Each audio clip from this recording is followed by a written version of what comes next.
March 2025, San Francisco. A 34-year-old software engineer named Daniel opens his banking app at 2 in the morning. His salary is $180,000 a year. His account balance is $340. Not $340,000. He has read every book. He has watched hundreds of videos about money. He owns a copy of Rich Dad, Poor Dad with highlighted sections. He has a spreadsheet for his budget that he updates every Sunday. Daniel knows exactly what he is doing wrong. He just cannot stop doing it. This is not a story about ignorance. This is a story about something far more dangerous.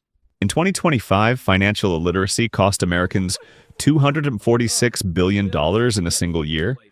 But when researchers looked closer at who was losing that money, they found something that destroyed every comfortable assumption we have about education and wealth.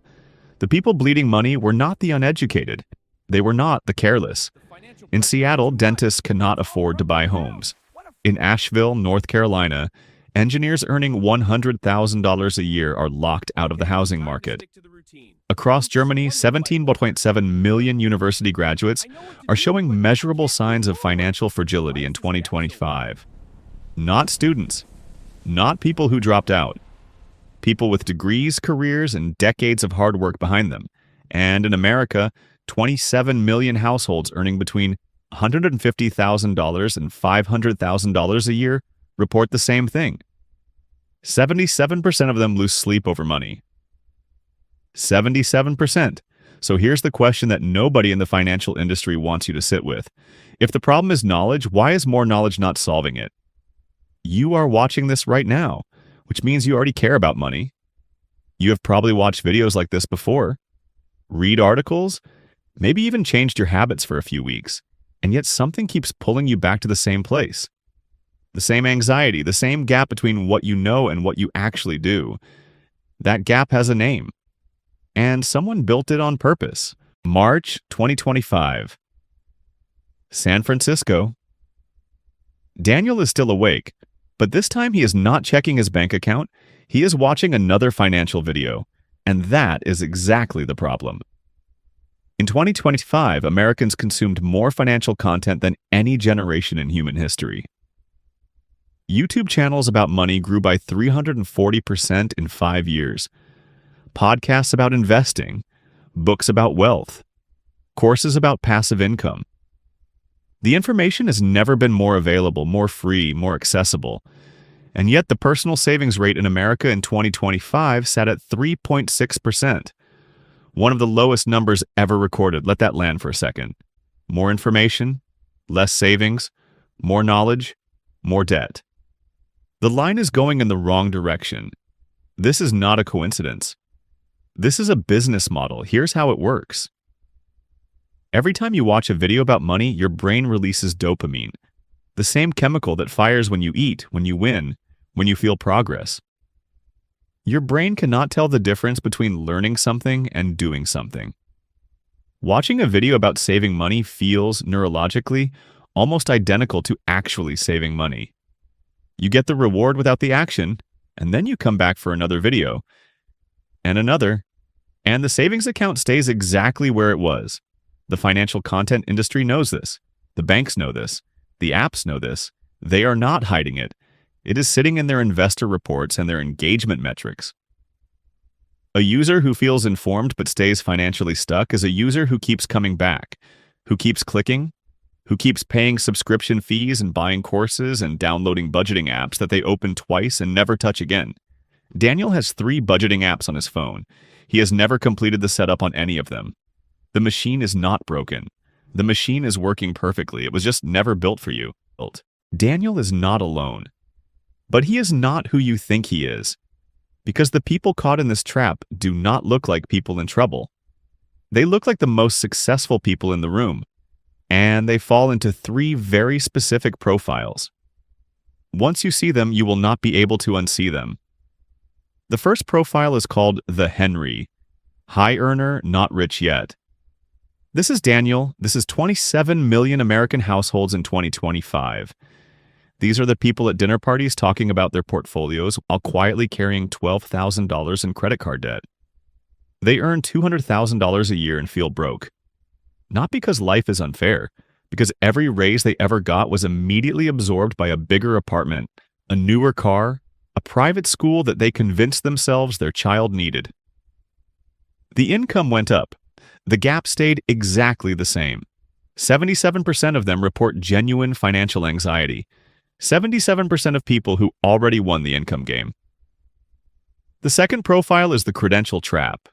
This one is darker. Meet Sarah, 31 years old, Boston, Massachusetts.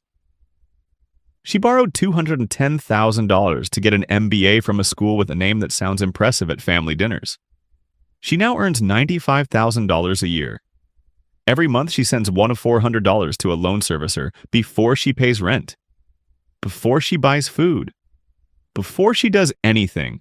She will be doing this until she is 47 years old. Sarah did not make a reckless decision. She made the decision that every teacher, every parent, every guidance counselor told her was the right one. The system handed her a trap wrapped in a diploma. The third profile is the most insidious, because from the outside it looks like wisdom. This is the optimizer, the person who has read every book, listened to every podcast, built the perfect spreadsheet, and done absolutely nothing, because they are waiting for the right moment, waiting until they understand it fully, waiting until the market stabilizes or the debt clears or life gets slightly less complicated. Research shows this profile loses more wealth than the other two combined. Not because they are lazy, because waiting feels like working. Planning feels like progress. And every day spent optimizing the plan is another day the money sits still while inflation quietly eats it alive. 3 profiles, millions of people. One system designed to keep all of them exactly where they are. There is a moment, a single moment, that determines everything. Not a year, not a month, not even a day. Researchers at Princeton studying financial decision-making identified a window of approximately 8 seconds. 8 seconds between the moment a person decides to do something with their money and the moment that decision either becomes action or disappears forever. 8 seconds. After that, the brain moves on, the moment closes, and the intention joins every other intention that never became anything real. 8 seconds. The financial industry has spent billions of dollars engineering that window.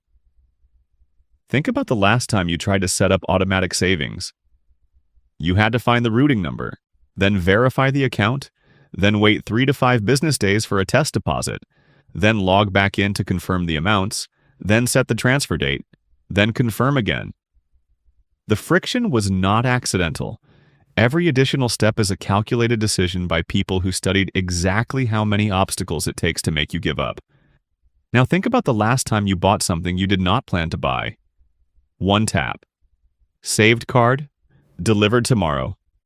No friction, no waiting, no confirmation period.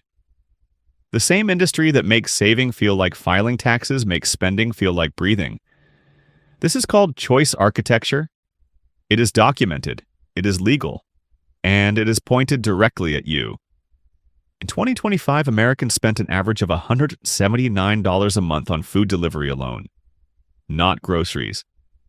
Delivery, that is $2,148 a year leaving through an app specifically designed to remove every possible moment of hesitation between your hunger and your money. Meanwhile, the average American cannot cover a $400 emergency without borrowing. Daniel knows all of this. He read about choice architecture in a book 2 years ago.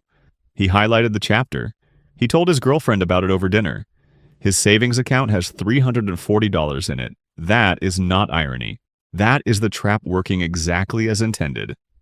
Knowing the mechanism does not free you from it. Understanding the cage does not open the door. Something else does. Daniel closed his banking app at 4 in the morning. Not because he figured something out, because he gave up and went to sleep. But here is what happened 3 months later. He did not read another book. He did not watch another video. He did one thing.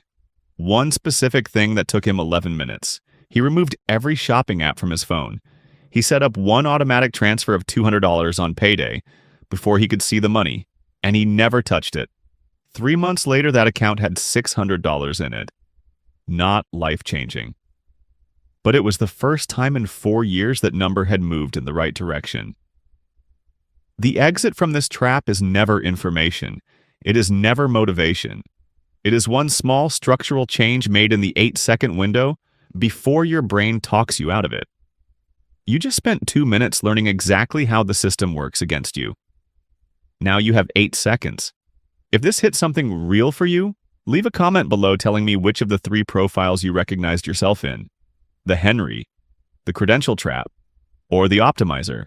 And subscribe, because next week we go deeper into exactly how to dismantle this thing for good. Your 8 seconds start now.